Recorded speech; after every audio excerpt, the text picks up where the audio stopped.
welcome back to my channel. My name is Emily and this is the Astral Library. Now, I know you're probably like, Emily, what the heck are you doing in some pigtails and PJs? And that is because I am over 2023. I'm over this year. I am so glad it is done. And I think by the time you see this video, it is officially done and we are in 2024. Thank God. I don't know about you guys, but my end of 2023 was just so hectic with Christmas time and New Year's. It was just, everything was so busy and I felt like there was no time to rest. In fact, your girl had three holiday parties back to back to back. And then a friend was in town and just, there was no time for anything. Your girl is tired. She is ready for bed, as you can clearly see.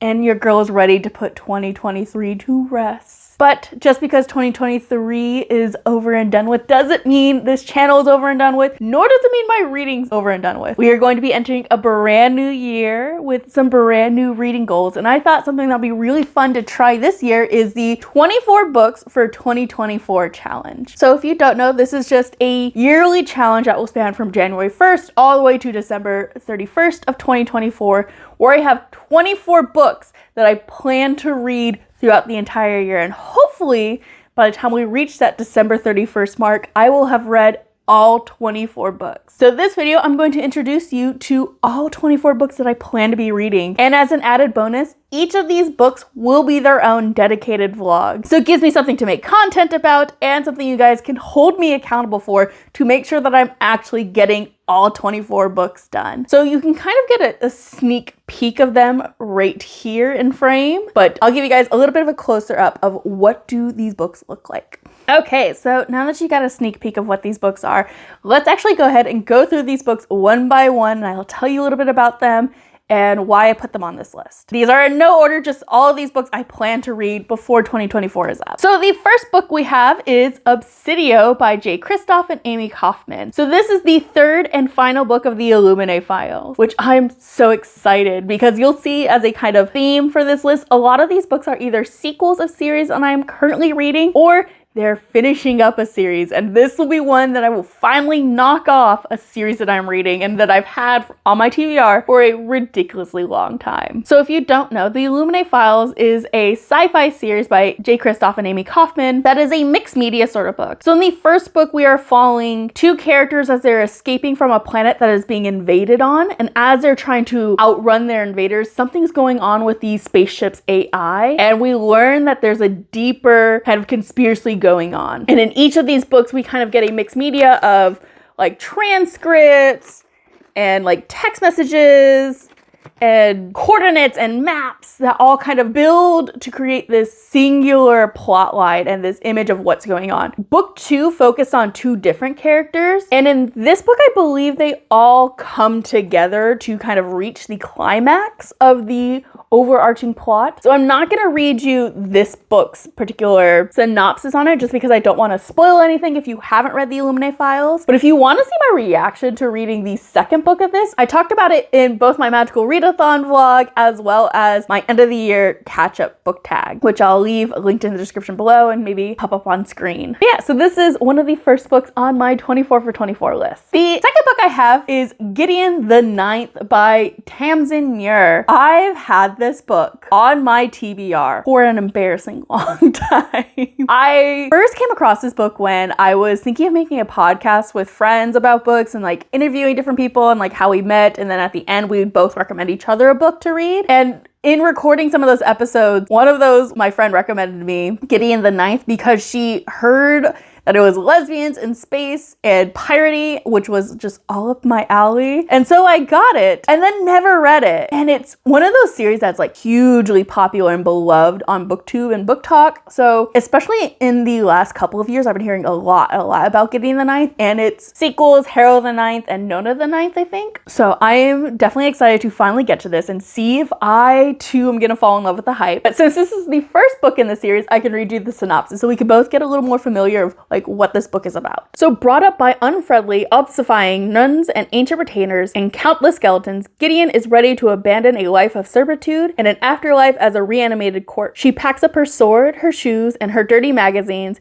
and prepares to launch her daring escape. But her childhood nemesis won't set her free without a service. Harrowhawk Ooh, God. We're gonna skip that name. I will put it on screen and you can tell me how to pronounce that. Reverend daughter of the Ninth House and Bone Witch Extraordinaire has been summoned into action. The Emperor has invited the heirs to each of his loyal houses to a deadly trials of wits and skill. If Harrowhawk succeeds, she will become an immortal, all-powerful servant of the resurrection. But no necromancer can ascend without their cavalier. Without Gideon's sword, Harrow will fail and the Ninth House will die. Of course, some things are better left dead. Ooh.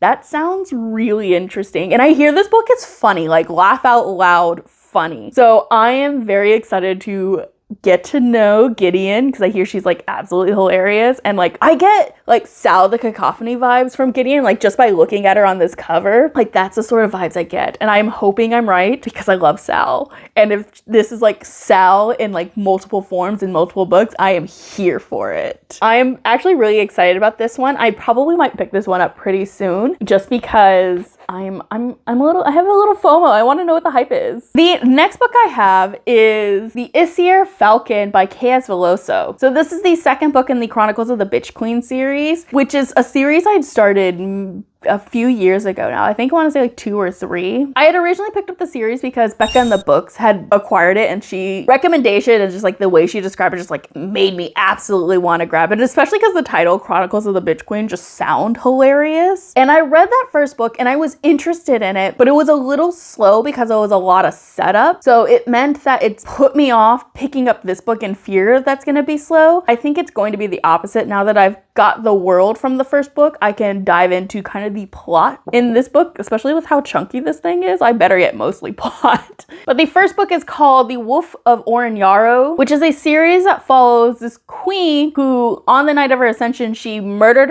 the old king, exiled her husband, and gave birth to her son, all before she became queen. She's known as the Bitch Queen. She's hated by everyone, but one day her crown's being threatened and her child's being threatened, so she has to figure out what is going on and who is trying to threaten her rule. I don't remember a lot of what happened in the first book, so I'm probably gonna have to either reread it or look up a summary online if I'm honest before I dive into this one. But in this one, I believe we're getting more into the action of like who's behind all these conspiracies and who is trying to harm her and her family. The next book I have here is Sharp Objects by Gillian Flynn. So this is another book like Gideon the Ninth, where I've had it recommended to me by a friend, but I just hadn't picked it up. This one in particular was recommended by my niece who had read it. This one in particular was recommended by my niece who had read it, but I was always really interested in it because I had saw the commercials for the show and I was really interested, and then I found out it was a book and I was like, yes, I want it. Let me read it and get it. And I think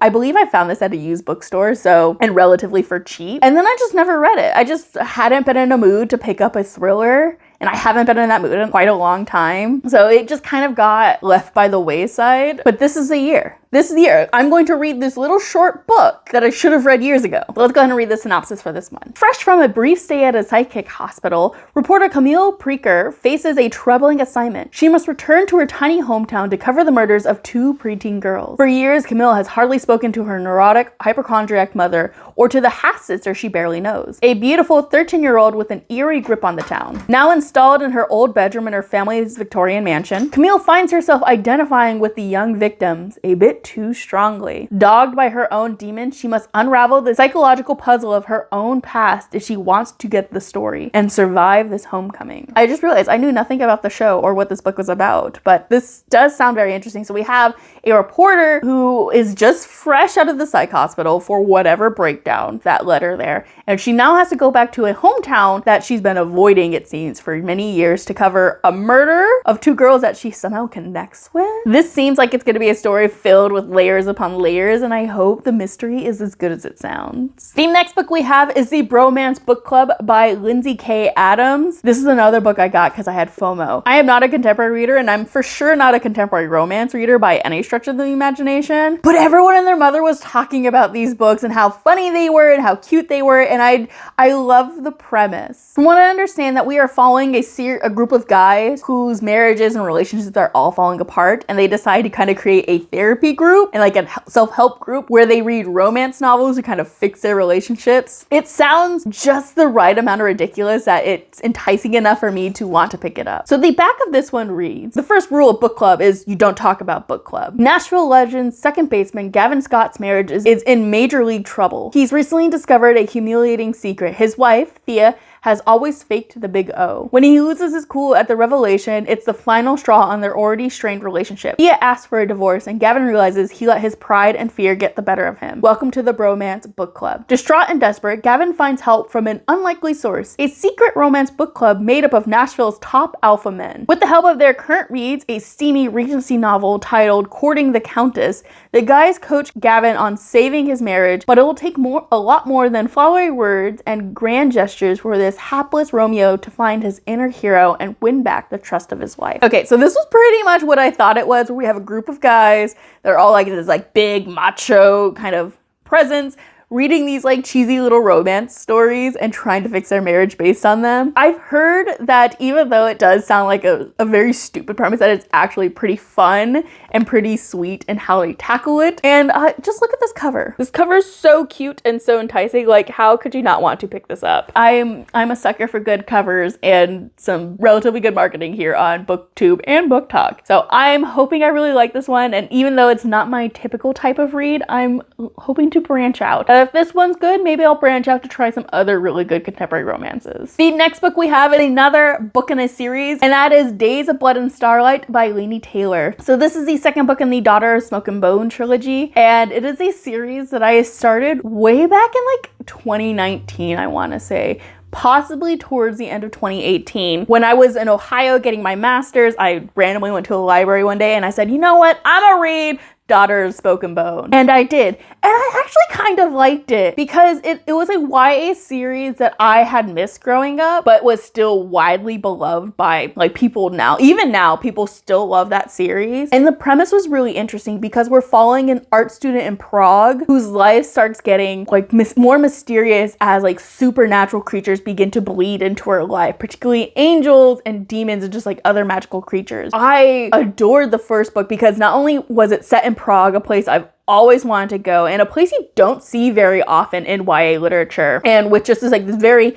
unique and interesting world and magic system, I just fell in love. And so I was going to pick up the second book, but then Laini Taylor, the lady herself, decided, oh, I'm going to republish these books with these beautiful covers. And so I treated myself to my first birthday back home to go out and buy these books. And in fact, I couldn't find this book in particular. And so my friend Cindy Paul, lovely lady herself, sent it to me as a birthday gift, and I'm so happy. So I now have the full trilogy, and it's finally time that I pick up the series and try to finish it. At least get another book in, so I'm one step closer to being done with it. The next book I have is an author that has intimidated me for years, that I have been afraid to pick up because it would mean either I hate them and I will be shunned from BookTube community, or that I'll love them and I'll be sucked into their stupid cosmoverse. Based on that word alone, you should know that I'm talking about Brandon Sanderson. Particularly, I'm talking about Mistborn by Brandon Sanderson. I feel like I don't need to talk about this book. I feel like this book precedes anything I could possibly say about it because this is a beloved series by Brandon Sanderson and a beloved book in fantasy in general. And I've never read it. Mainly because I felt like if I read any of Brandon Sanderson, I would be sucked into the world of Brandon Sanderson. And if you've seen some of those books, they're huge. I'm talking chunky books, like the entirety of Lord of the Rings smushed into one book. Chunky. big, okay? Your girl does not have time for that. But I also have FOMO and I want to know what everyone's saying. And so I've heard time and time again, Mistborn is a great place to kind of start with Brandon Sanderson to first see if you like it and just dip your toes into the extended universe. This is where you start because it's his, I believe it's his YA series, so it's a little easier to understand and get through while not being like too complicated. Mistborn is the first book in that trilogy. So let's go ahead and read the back and figure out what it's about. Sometimes I worry that I'm not the hero everyone thinks I am. The philosophers assure me that this is the time that the signs have met, but I still wonder if they have the wrong man. So many people depend on me. They say I will hold the future of the entire world in my arms. When they see me, do they see a liar? Once a hero rose to save the world. He failed. For 1,000 years since, the world has been a wasteland of ash and mist ruled by the immortal emperor known as the Lord Ruler. Every revolt has failed miserably. Yet somehow hope survives. Hope that dares to dream of ending the empire and defeating the Lord Ruler. A new kind of uprising is planned,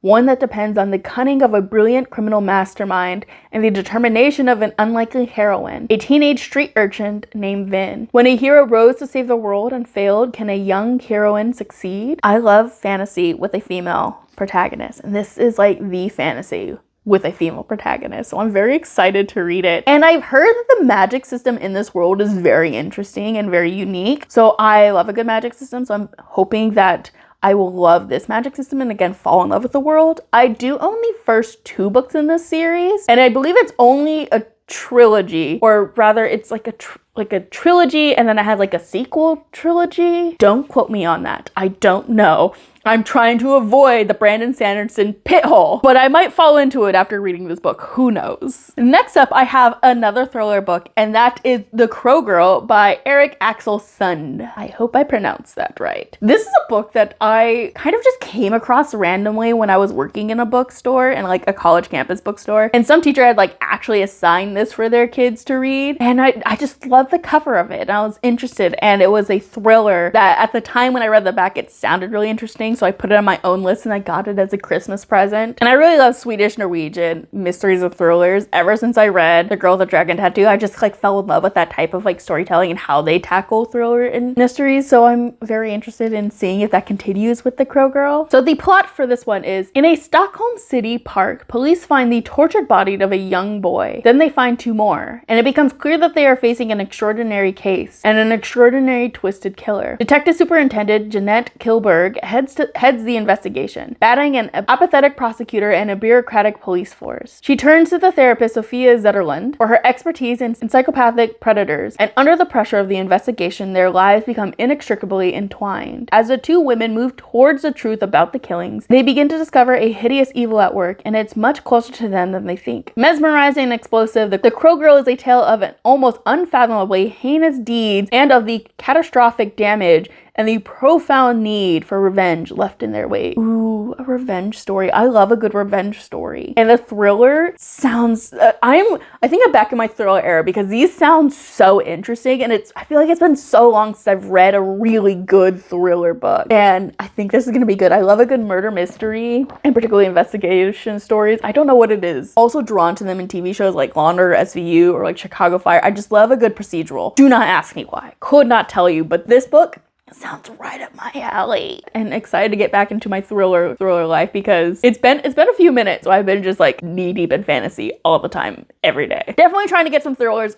off my TBR for this challenge. But just because I'm trying to get some thrillers off this TBR doesn't mean I'm done with fantasy. Case in point, I have Bloody Rose by Nicholas Eames for my 24 for 2024. And this is a book that I know I'm going to love because I loved its prequel sequel. I'm not quite sure where this fits in the timeline, but I read Kings of the Wild in 2022, I believe, and it was one of my favorite books of the year. I absolutely adored it. I love the writing, I love the storytelling, I love the characters, and so I just know I'm going to fall equally in love with this book. I can read you the back of this one because I don't think it actually takes place or spoil anything that happens in Kings of the Wild. Live fast, die young. Tam Hashford is tired of her work at her local pub, slinging drinks for world-famous mercenaries mercenaries and listening to the bard sing of adventure and glory in the world beyond her sleepy hometown. When the biggest mercenary band of all, led by infamous Bloody Rose, rolls into town, Tam jumps at the chance to sign on as their bard. It's adventure she wants, an adventure she gets as the crew embarks on a quest that will end in one of two ways, glory or death. It's time to take a walk on the wild side. So we are following Bloody Rose, who is the character that is present in Kings of the Wild because she is the daughter of one of the main adventurers from that book and who they are going to rescue. So I'm not sure if this book takes place after the events of that story or if it takes place before the events and bleeds into what goes on in that book, because Bloody Rose and her party end up getting like trapped in this town. So I'm curious to see if this is the book that we find out how they end up trapped in that town and what happened as they're under siege from monsters. I've just been putting it off. You know when you put off like a good thing that you know you're gonna like because you want to savor it and just like want to leave it? I think that's been me with this book. I haven't been wanting to pick it up, even though I know I'm gonna love it, which is such a weird thing to do. So I'm going to do it. I am setting this challenge for myself, and this book is going to be read in 2024. The next book I have is a sci-fi, and that is Foundryside by Robert Jackson Bennett. So this is another beloved sci-fi series that has come out in the recent years that people are just raving about because it involves a heist and I believe an asexual main character, which we love representation on here, especially asexuality, which is not something we see too often. So I don't know too much about this plot, but I do know it's heist. I do know it's like a found family trope, and that it's in a kind of like steampunky world. So the back says, Sansia Grotto is a thief and a damn good one. And her latest heist on Tavane's docks is nothing her unique abilities can't handle. But unbeknownst to her, Sanxia's been sent to steal an artifact of unimaginable power, and an object that could revolutionize the magical technology known as riving. If the ruthless merchant houses who control this magic, the art of using coded commands to imbue everyday objects with sentience, can unlock the artifact's secrets, they will rewrite the world itself to suit their aims. Now, someone in those houses wants Sansia dead, and the artifact for themselves. And in a city like Tavane, nobody has the power to stop them. To have a chance at surviving and stopping the deadly transformation that's underway, Sansia will have to marshal unlikely allies and undergo her own transformations, one that will turn her into something she could never have imagined. So we are definitely in that found family as we're trying to like prevent the bourgeoisie, particularly the merchant bourgeoisie, from fucking up the world for the rest of us. This sounds really good, and I've heard really great things about it, and the series is done. So I own the first 2 books in it, and I might pick up the other, I think, book 3. I don't think there's a book 4. This sounds so good, and I've had my eye on this series for a really long time, so I'm happy to finally be getting like some accountability to make sure I get to this book. Speaking of accountability, I have A Darker Shade of Magic by V.E. Schwab here. Now, V.E. Schwab's an author that I have recently fell in love with and kind of just wanted to dive more and more into her work. I read Vicious, and I absolutely loved that book, and I had read most, or at least started, The Invisible Life of Addie LaRue, and thought it was okay. But I just love V.E. Schwab's writing and how she crafts the story. And I thought, okay, I have to read A Darker Shade of Magic, her completed series, and the one that everyone raves about. So I picked it up. And I do, in fact, own all 3 books, and I haven't read a single one of them. I have a problem. I know this. From what I understand of this book, though, we are following a character who can travel between like 2 different versions of London, and he is messing with those timelines and like those alternate realities in some way for his own benefit or like the benefit of people who pay him. I'm not quite sure. I just hear a lot about how this has a really interesting magic system, as well as the character himself is really interesting to follow and how he kind of like views the world. So let's go ahead and read the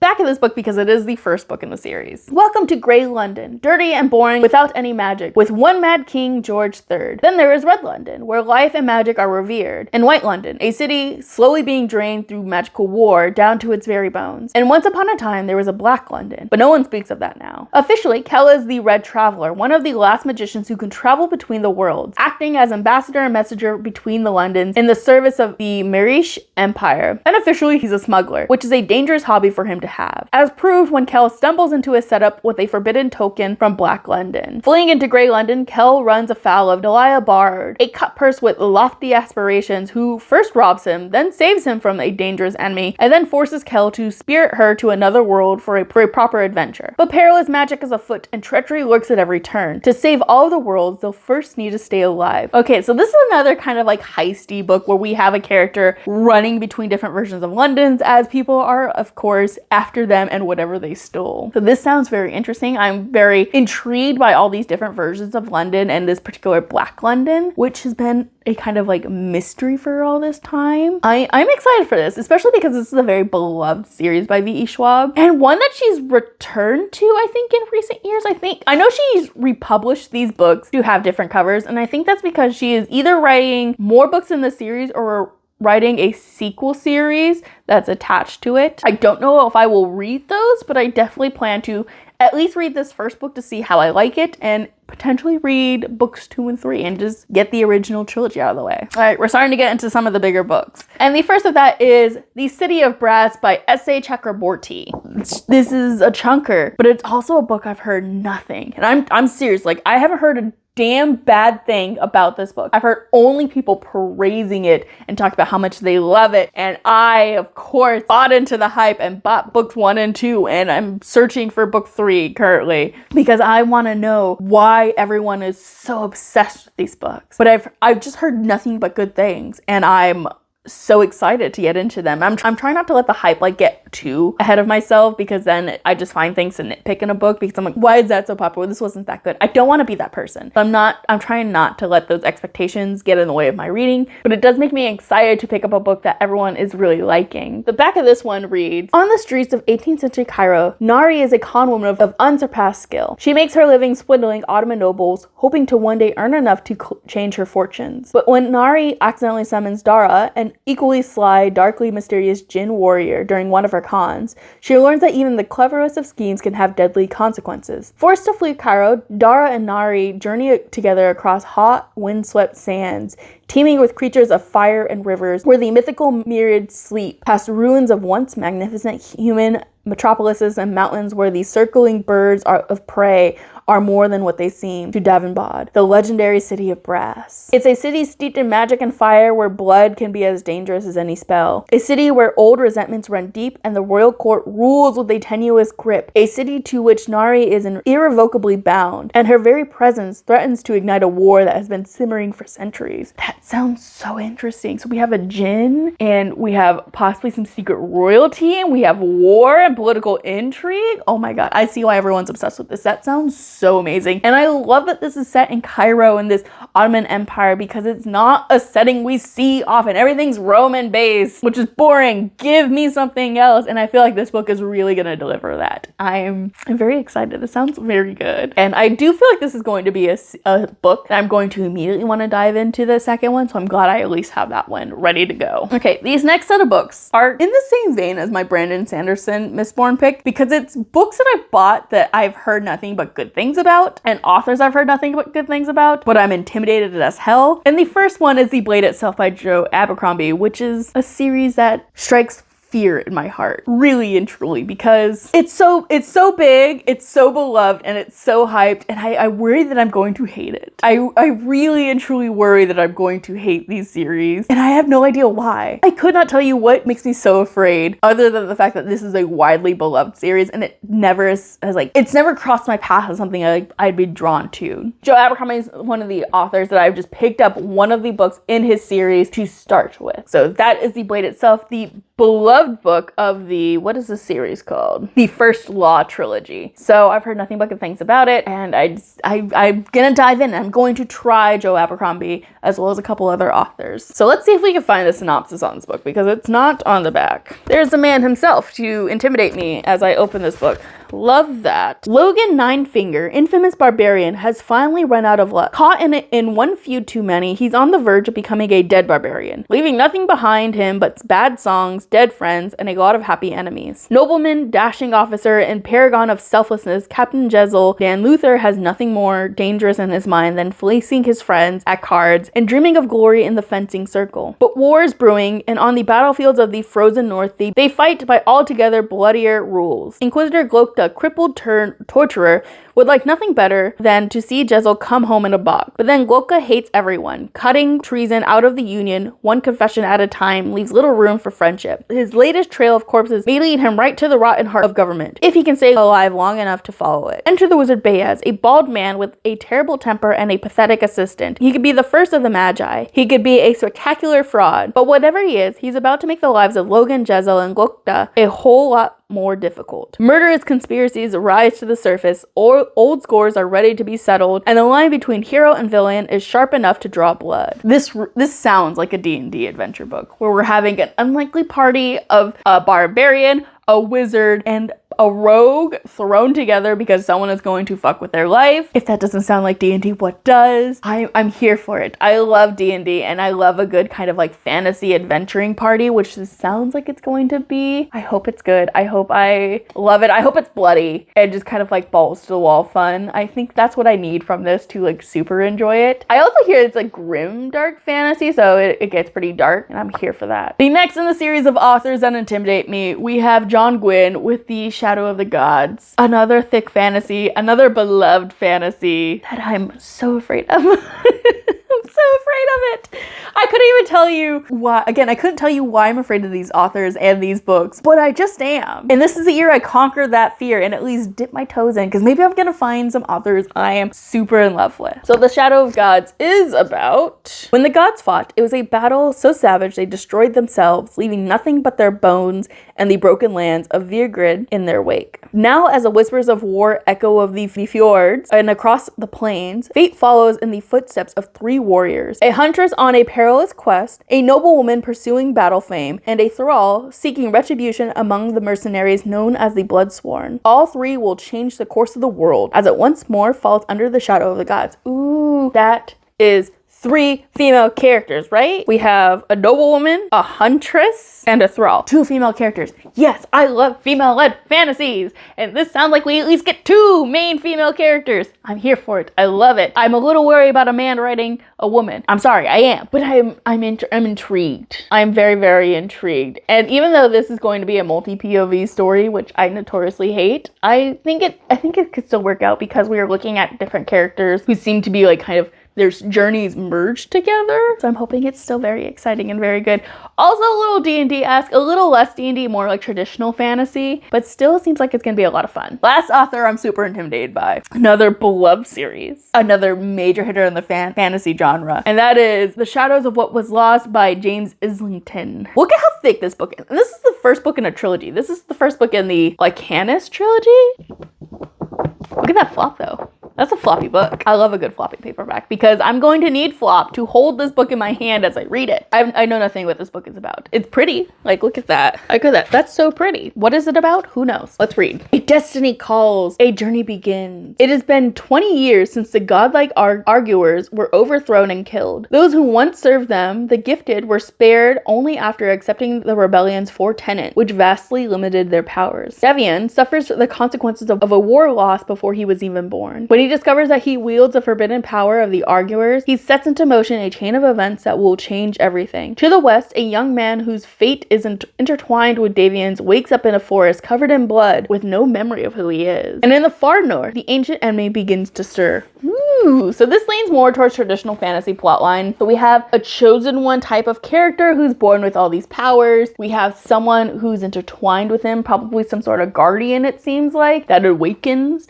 that he must go and find him and hopefully not murder more people along the way, and an ancient enemy stirring with the rise of the chosen one. It sounds kind of corny, but it also sounds like it could be fun. I love a bit of corny, okay? There's a reason why we all read the same fantasy tropes over and over again. We like them, we enjoy them, we like to see them done well, and I think from everything everyone said about this series and this author, he does them well. So we're gonna hope that all of these pages are worth it. I think they will be. I have high hopes for everything on this list, and if I'm wrong, and I move on with my life. It won't be the end of the world, I promise. The next book I have is a sequel sort of, book. It's more of like a prequel sequel, and that is Concrete Rose by Angie Tamsyn. I love The Hate U Give. I think it's a book that everyone should read. It's a book I teach my students, and I pre-ordered this book when it came out. When I heard that she was going to write the story of Star's father, I absolutely had to get it. And then I just never read it. I think because this book came out either just before or just after 2020, where we had the George Floyd incident, and I just couldn't do it. I needed not to get more embroiled in that and not to be in that mindset. And so I put this book down because I knew it was going to fuck me up so hard, like the Hate U Give did. I knew it was going to, and I couldn't do it. I'm not that type of person where I want to read more and more of like the thing that's currently going on in the world. I can't handle it, especially with my own field of study. I already read a lot of like really harsh things and just like deep into sometimes the ugly side of Black history and just police brutality and all that sort of things, and I couldn't read it. It's been off my list. It's also why I haven't read some of the most important classics written by Black authors, because I just can't deal with it right now in my free time. But this is the year I'm going to get it. I feel like I'm far enough removed from that feeling, in a better mindset, that I think I can really appreciate what this book is going to have. And because this is a prequel, this is not going to spoil anything of The Hate U Give, so let's go ahead and read the synopsis for this one. If there's one thing 17-year-old Maverick Carter knows, it's that a real man takes care of his family. As the son of a former gang legend, Mav does that the only way he knows how, dealing for the King Lords. With this money, he can help his mom, who works 2 jobs while his dad's in prison. Life's not perfect, but with a fly girlfriend and a cousin who always has his back, Mav's got everything under control. Until that is, Maverick finds out he's a father. Suddenly, he has a baby, who depends on him for everything, but it's not so easy to sling dope, finish school, and raise a child. So when he's offered the chance to go straight, he takes it. In a world where he's expected to amount to nothing, maybe Mav can prove he's different. When King Lord blood runs through your veins, though, you can't just walk away. Loyalty, revenge, and responsibility threaten to tear Mav apart, especially after the brutal murder of a loved one. He'll have to figure out for himself what it really means to be a man. This is gonna be good. This is gonna destroy my heart, but it's gonna be good.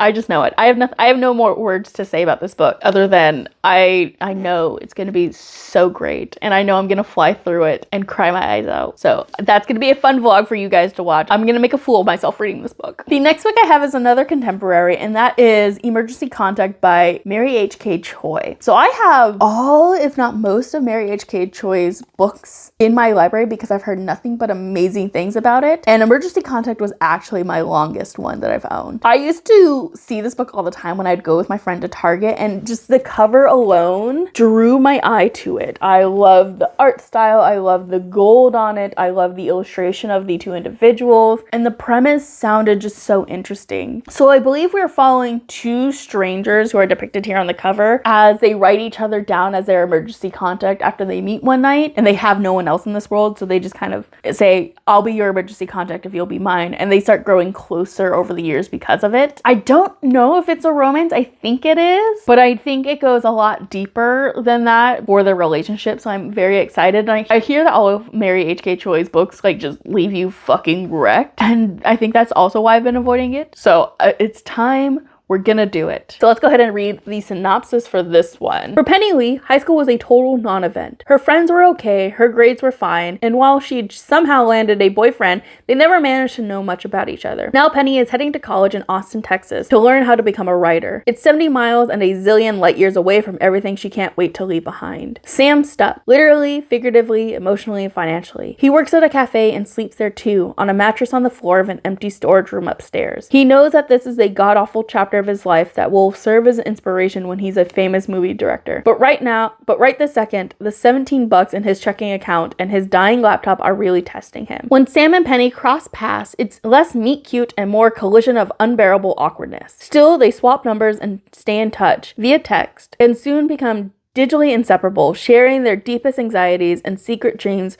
without the humiliating weirdness of having to, see each other. So this is a book that's going to be told through text messages, I believe, or like text messages is going to play a big role in them. And I'm excited for that because a lot of contemporary romances, I feel like tend to feel like Lifetime movie to me. And this feels more like real life in terms of like situations, like in the incorporation of technology. I think is going to be a good point for this. And again, I've heard nothing but good things about Mary J. Choi's writing. And so I'm excited to read more of that and see how she's crafting this story that could potentially turn romantic, but also I think if it was left platonic, I would still really enjoy the relationship. Next, we have a book that would be that would finish off a series for me, and that is Aristotle and Dante Dive into the Waters of the World by Benjamin Alazir Sanez. I read Aristotle and Dante Discover the Secrets of the Universe a couple years ago, and way after the time it was super popular and everyone was reading and talking about it, you know, just fell into that, and I was blown away by how much I really enjoyed that book and how sweet I felt Dante and Aristotle's relationship. And of course, I finished it just in time for the author to announce that he was going to be writing a sequel book so many years later, and I just had to get my hands on it, and I pre-ordered it, and then I never read it. Typical booktuber, book lover things. You pre-order books and then you never get to them. 'Tis me, was me, will continue to be me. I'm hoping to get to this book finally, to finish off the series and let it go to rest. I don't think I can read you the synopsis for this one. I think it will spoil something. But I believe we're continuing the relationship between Aristotle and Dante that we ended on in the first book, and kind of watching as they grow up a bit more, because I believe they're in high school in that first book, and now I think they're either getting ready to leave for college or they're in college. One of the two. But I know this is going to be really sweet. I think I'm going to really enjoy this, and I'm going to fly through it, even though it's a pretty chunky book in comparison to Aristotle and Dante. That one was a lot thinner, and the words in this one are pretty small. So this is a pretty lengthy book. I think, how long is it? It's over 500 pages, or hopefully another series finished in this challenge. The next book I have is Passenger by Alexander Bracken. Alexander Bracken has 2 books on this list. So just fun fact, big surprise there. And that's because she's an author that I read, and I really, really loved her first book that I read. And I was so interested that I picked up more of her books, and I just never got to them. Passenger is one of those books. I believe it's a duology, Passenger and Voyager, or Wayfarer. One of the two. I can't remember exactly at this moment. And I own both of them, and I have a feeling I'm really gonna like them, but I know nothing about it. I just picked it up purely because of her name and because of this gorgeous like cover with a ship in a bottle. That's so pretty. And this like curvy font, I like it.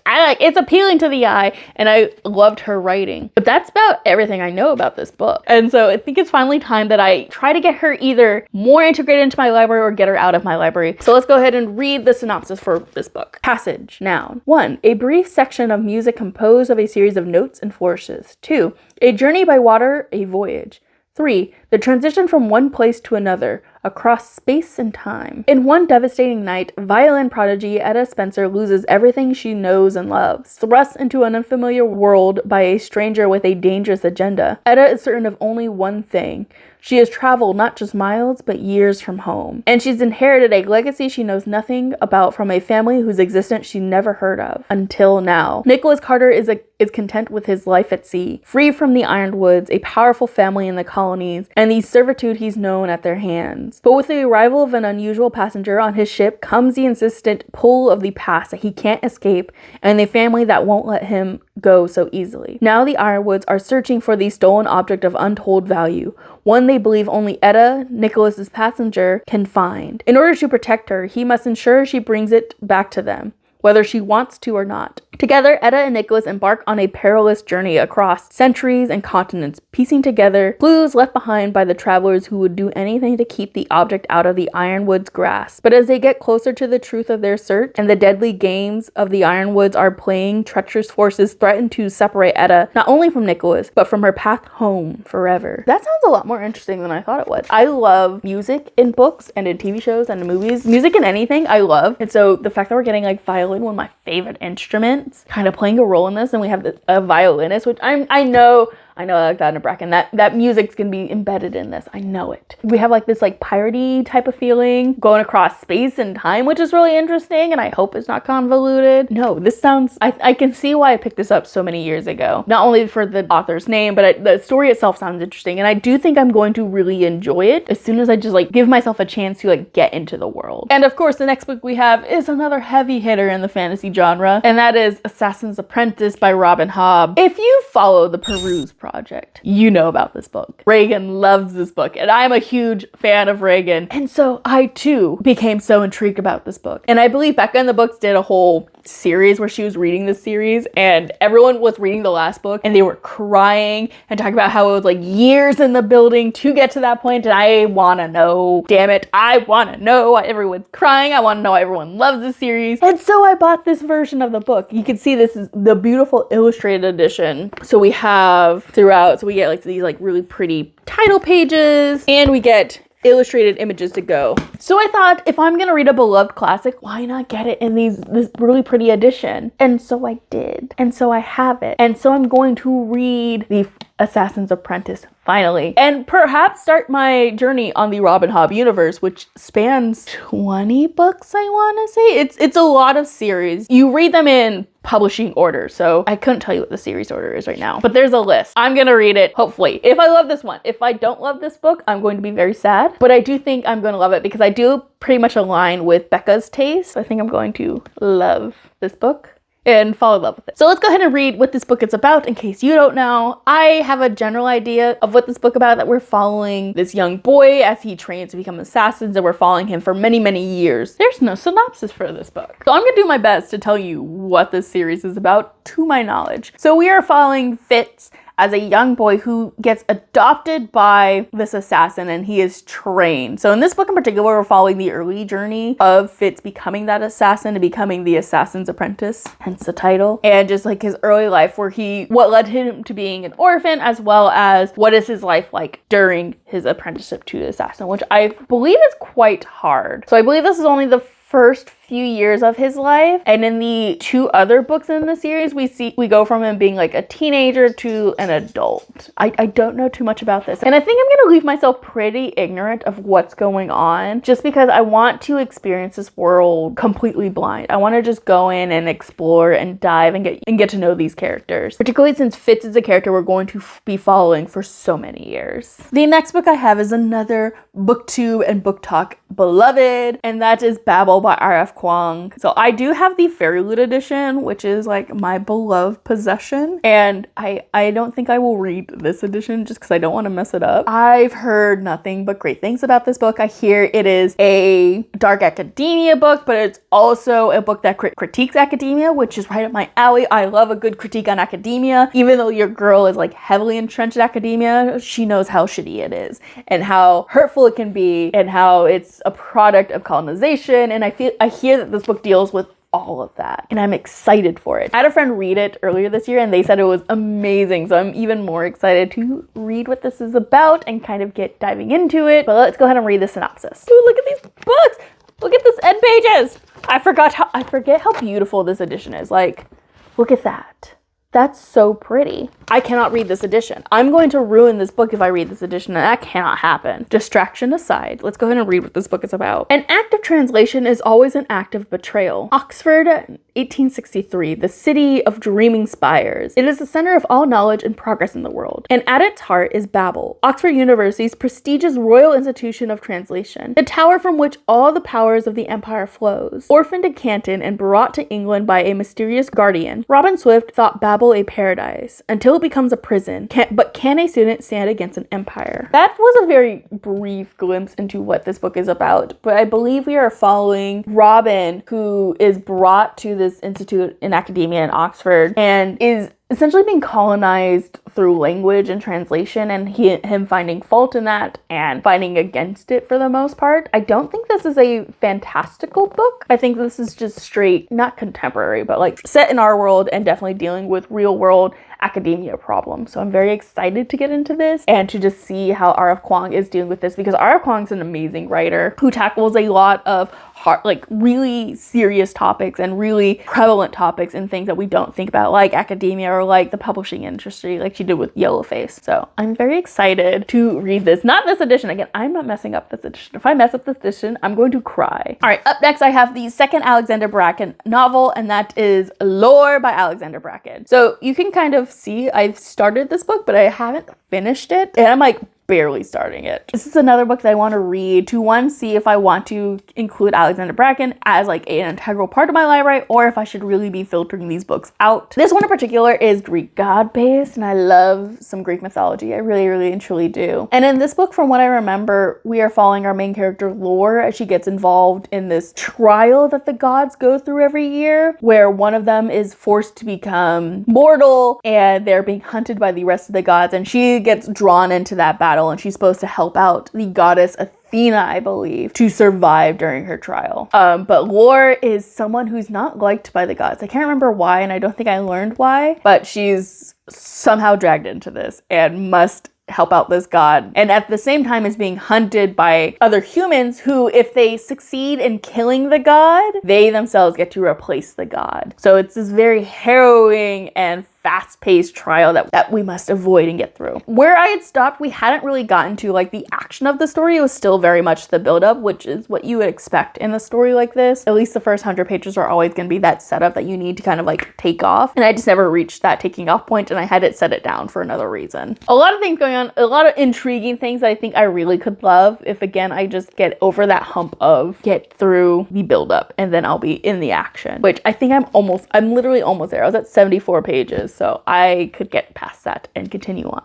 The next book I have, and second to last book I have, is The Starless Sea by Erin Morgenstern. Now, I love The Night Circus. It's one of my favorite books. And when this was coming out, I knew I wanted to read it because I wanted to read another world and story by her. And I just never did it. I've had this book for years, and I've heard great things about it, and I've heard this is the book that if you don't like The Night Circus, you like this one, and vice versa. I think I will enjoy this because I liked Night Circus for what it was, but I had my issues with it. And I think this is going to be a little more of a straightforward plot. I don't quote me on that, okay? Don't be typing in the comments like, Emily, you're so wrong. I know I probably am, because it's Erin Morgenstern and she's like vibes over anything else. We'll see if that follows through with this, but I could do with a good vibey book. I might literally set a whole mood while reading this book, like colored light, fire going in the fireplace, and just like a great playlist. But let's go ahead and find out what this is about. I believe there's time travel involved, and it's gay. I think that's all I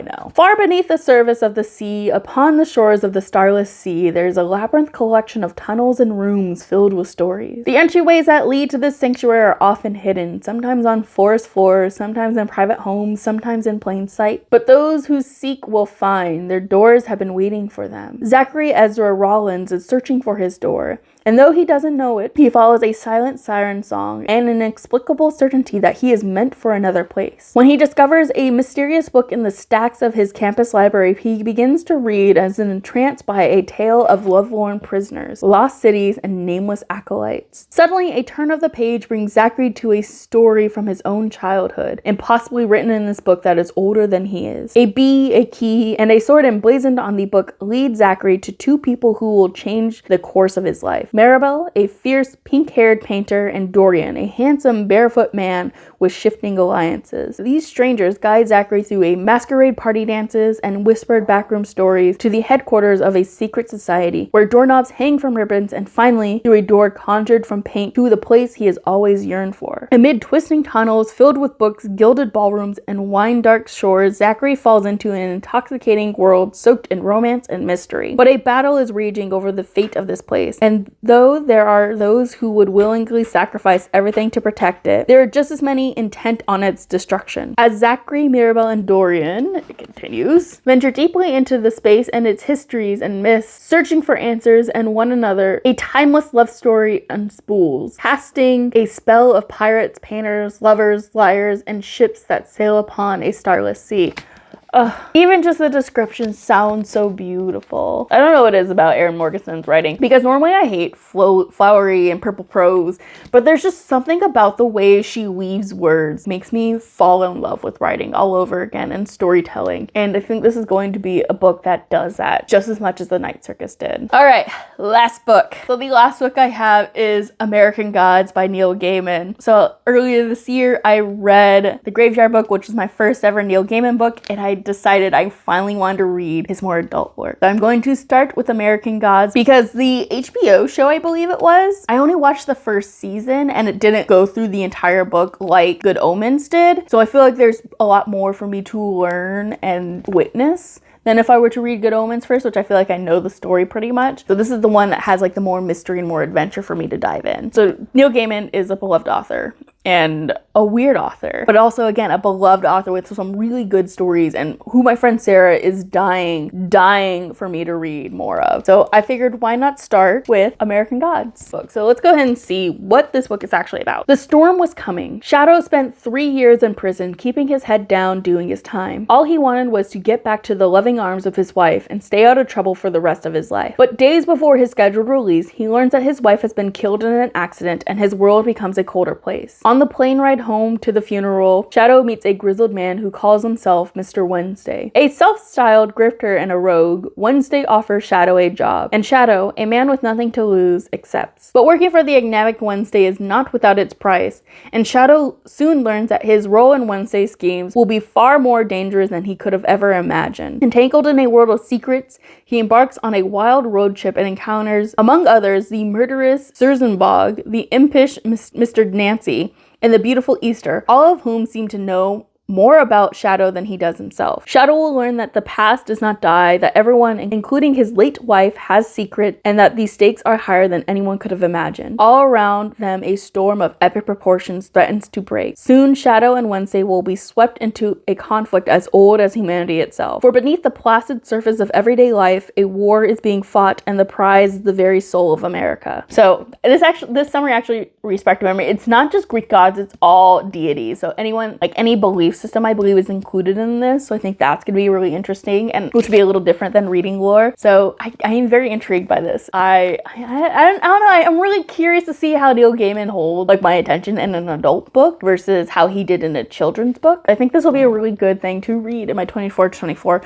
which is again the whole point of this challenge, is to get me to read books I otherwise have been putting off or things I was kind of like hesitant on. And this is an author in a book that fits both criteria. All right, but that is everything I have for you guys today. Thank you so much for watching this video and sticking with me as I went through all 24 of these books. I have an idea that this video is going to be relatively long, so if you watched to the end, thank you so much. But if you like this video, please consider leaving a thumbs up and a comment down below. Let me know, what books are you planning to read for 2024? Do you have any goals or any like set TBR that you want to get to? Are you doing the 2024 for 2024 challenge? Let me know please in the comments down below. Or if you got this far in the video and you don't have anything particular to say, go ahead and leave me a little black heart emoji to say that you're here and that you watched this far. But thank you so much for watching. If you liked this video and want to see more of me, please consider subscribing. It helps the channel out and lets me know that you want to see more content like this, and lets me know to be accountable for these 24 books, to make sure that I not only read them, but I give you guys a vlog for each and every one of them so you can watch my reactions live. All right, but that's it for me. I will catch you guys in the next video. Bye.